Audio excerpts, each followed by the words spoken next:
सोलापूर शहराच्या एका साध्या मध्यमवर्गीय घरात गंगाधर आणि सुमन नावाचे एक दाम्पत्य राहत होते. गंगाधर एका शाळेत शिक्षक होते. सुमन गृहिणी होती.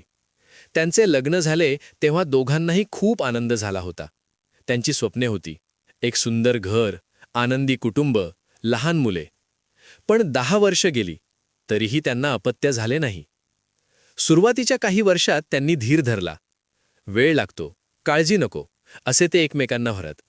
पण जसजशी वर्ष गेली तसतसा त्यांचा ताण वाढत गेला. गंगाधरच्या आईने म्हणजे सुमनच्या सासूने दबाव आणायला सुरुवात केली. गंगाधर, तू दुसरे लग्न कर, ती म्हणायची. ही बाई निर्वंश आहे, हिला अपत्य होणार नाही.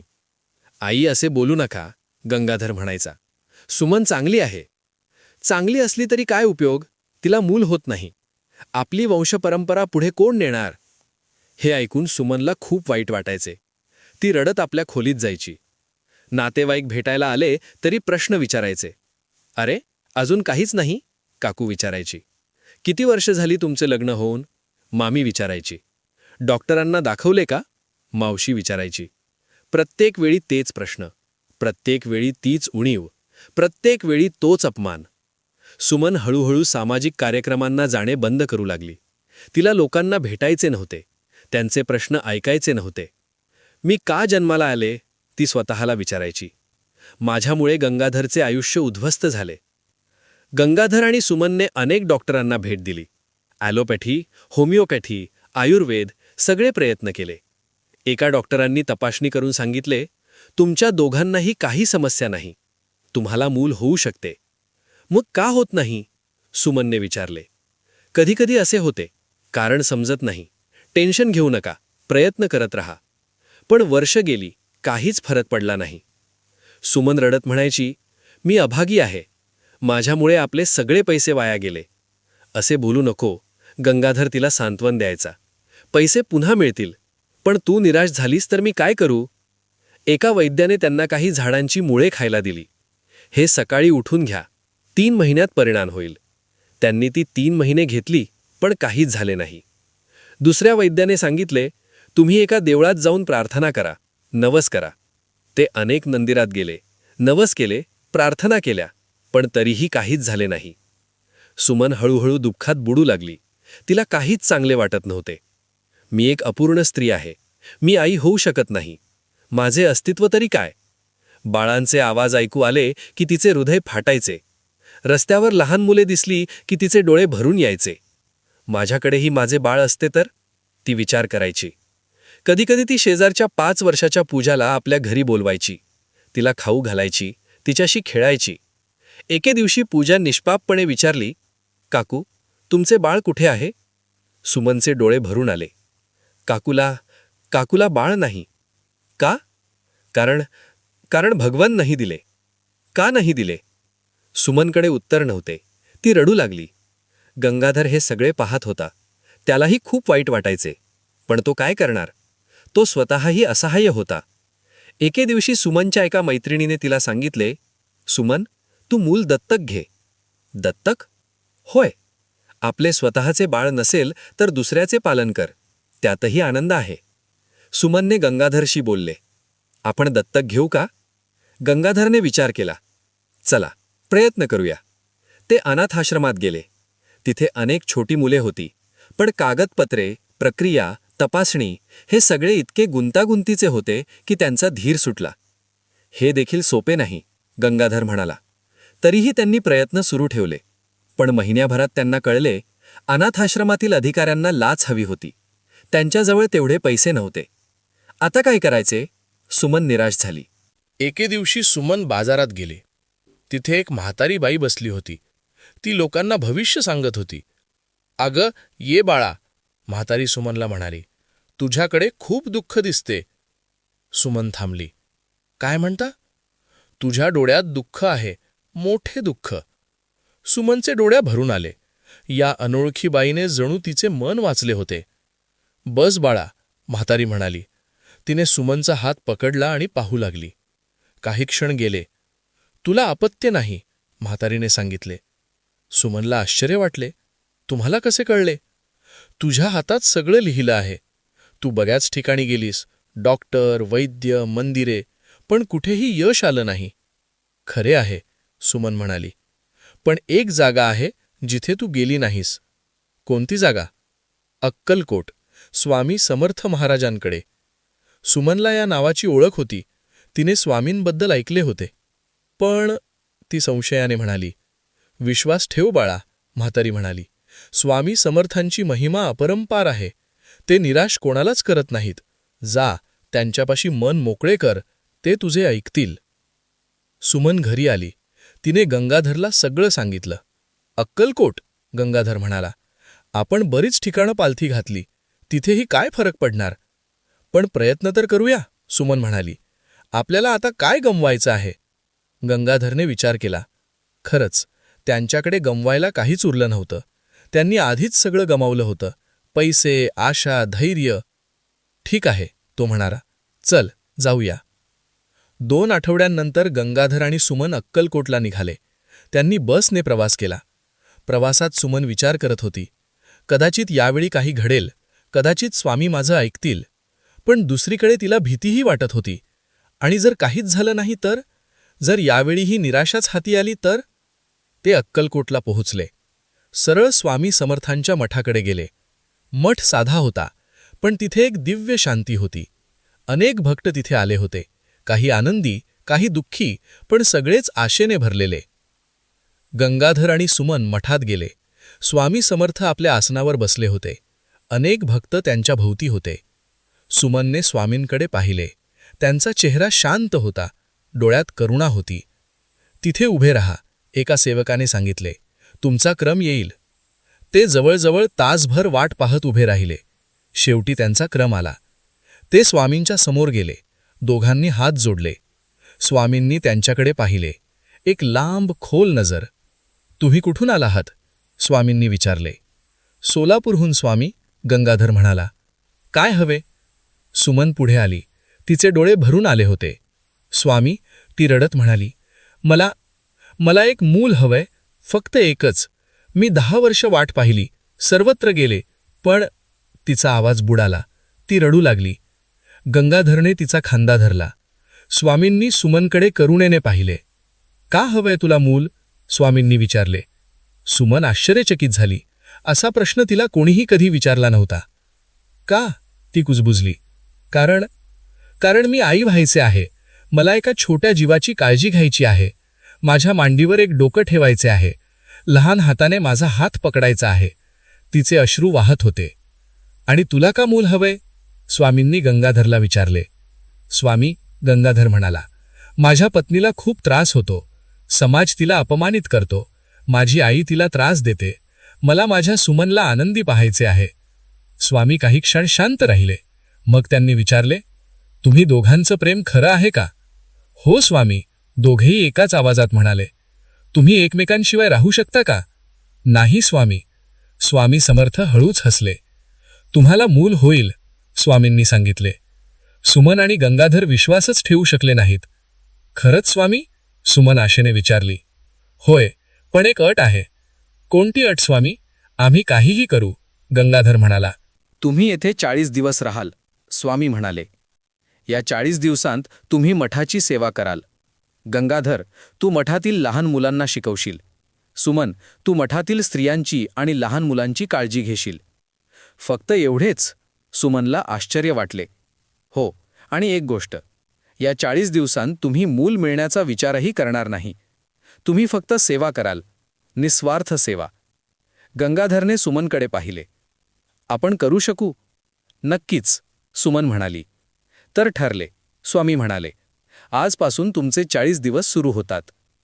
गंगाधर आणि सुमन मठात राहू लागले. त्यांना एक लहानशी खोली देण्यात आली.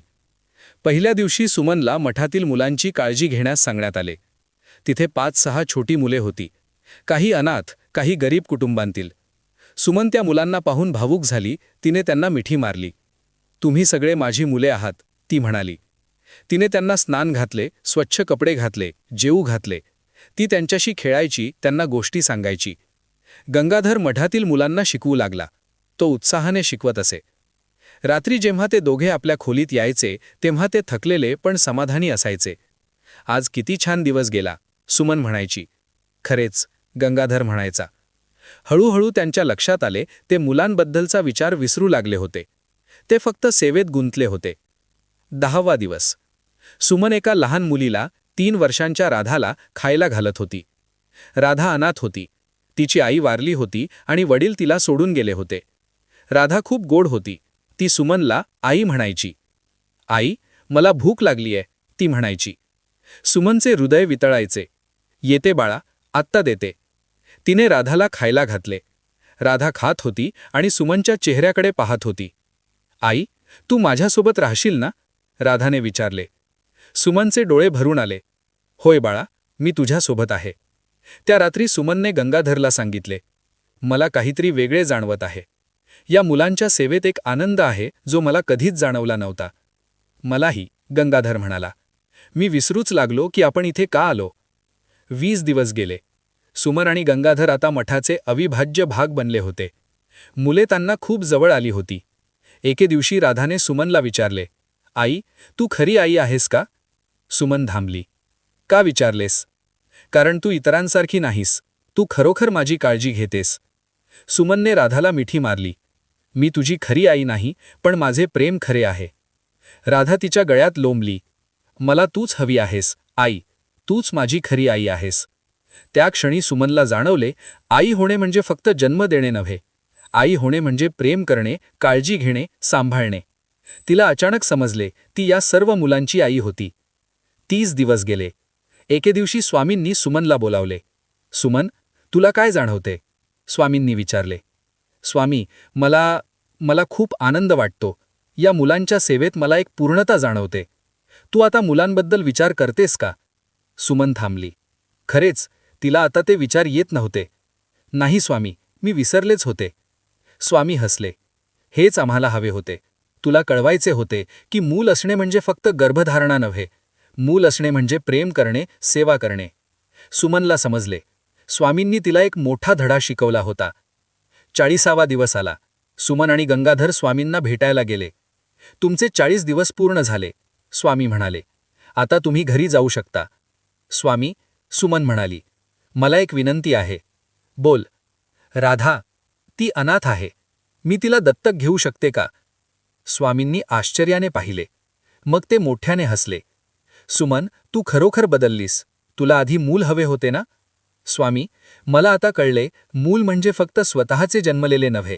मूल म्हणजे ज्याला आपण प्रेम करतो, ज्याची आपण काळजी घेतो. आणि तुला स्वतःचे मूल नको का?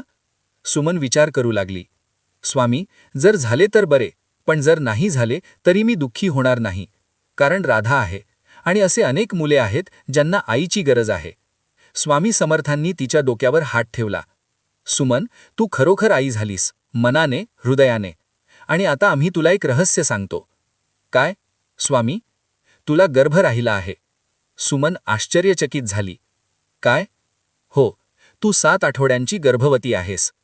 सुमनला विश्वासच बसेना. पण कसे? जेव्हा तू निस्वार्थ सेवेत गुंतलीस, जेव्हा तू आपल्या इच्छा विसरलीस, तेव्हा देवाने तुझी इच्छा पूर्ण केली. हाच चमत्कार आहे.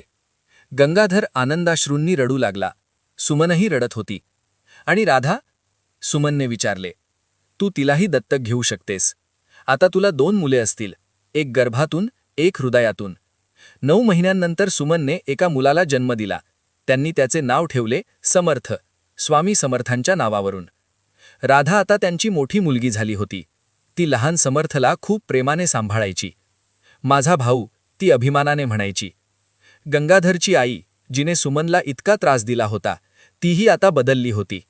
तिने राधा आणि समर्थला समान प्रेम करायला सुरुवात केली. मी चूक होते, ती सुमनला म्हणाली. तू खरोखर महान आहेस. तू एका अनाथ मुलीला आश्रय दिलास. सुमन हसली. आई, राधाने मला आश्रय दिला. तिने मला आई बनवले. 5 वर्ष गेली. समर्थ आता 5 वर्षांचा झाला होता. राधा 10 वर्षांची झाली होती. गंगाधर आणि सुमनने ठरवले, आपण परत अक्कलकोटला जाऊ. स्वामींचे आभार मानू. ते चौघे, गंगाधर, सुमन, राधा आणि समर्थ अक्कलकोटला गेले. मठात पोचले तेव्हा स्वामी समर्थ आपल्या आसनावर बसले होते. त्यांनी त्यांना पाहिले आणि हसले. आलात? स्वामी म्हणाले. सुमनने राधा आणि समर्थला पुढे केले. स्वामी, ही तुमची मुलं आहेत. तुम्ही दिलीत. स्वामींनी दोन्ही मुलांना आशीर्वाद दिला. राधा, स्वामी म्हणाले, तू मोठी झालीस. राधाला आश्चर्य वाटले. स्वामी, तुम्ही मला ओळखता? आम्ही सगळ्यांना ओळखतो. समर्थ, जो अजूनही लहान होता, स्वामींच्या मांडीवर चढला.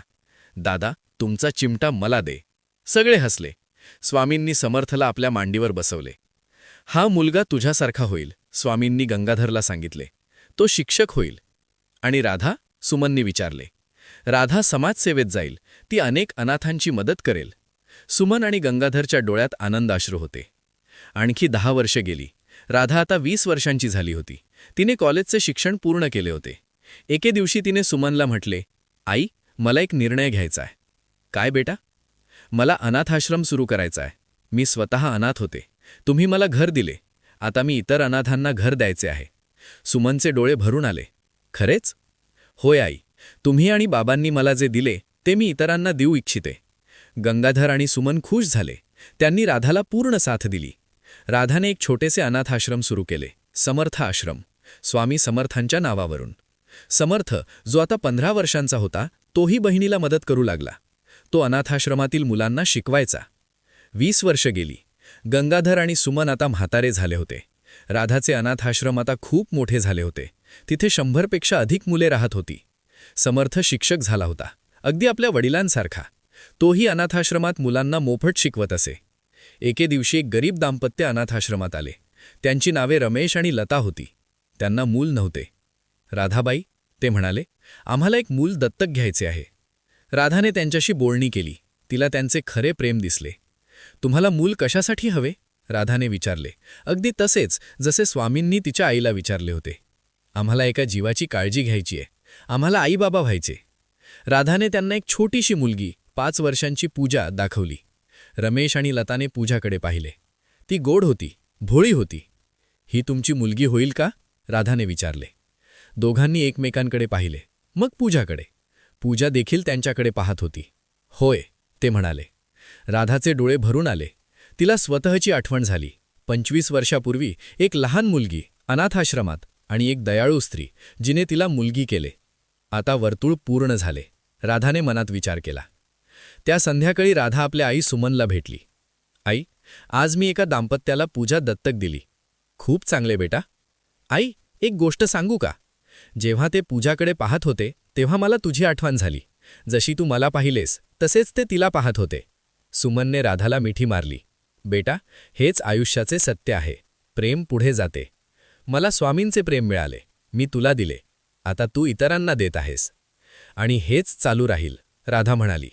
त्या रात्री राधाला स्वप्न पडले. स्वामी समर्थ तिच्या समोर उभे होते. राधा, ते म्हणाले, तू चांगले काम करत आहेस. तू तुझ्या आईची खरी मुलगी आहेस. स्वामी, हे सर्व तुमच्या कृपेने नाही, हे तुझ्या आईच्या प्रेमाने, तिच्या त्यागाने.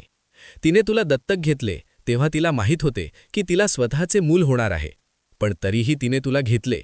हेच खरे प्रेम. मी समजले स्वामी. आता तू हेच प्रेम पुढे नेत आहेस. हीच आमची शिकवण आहे.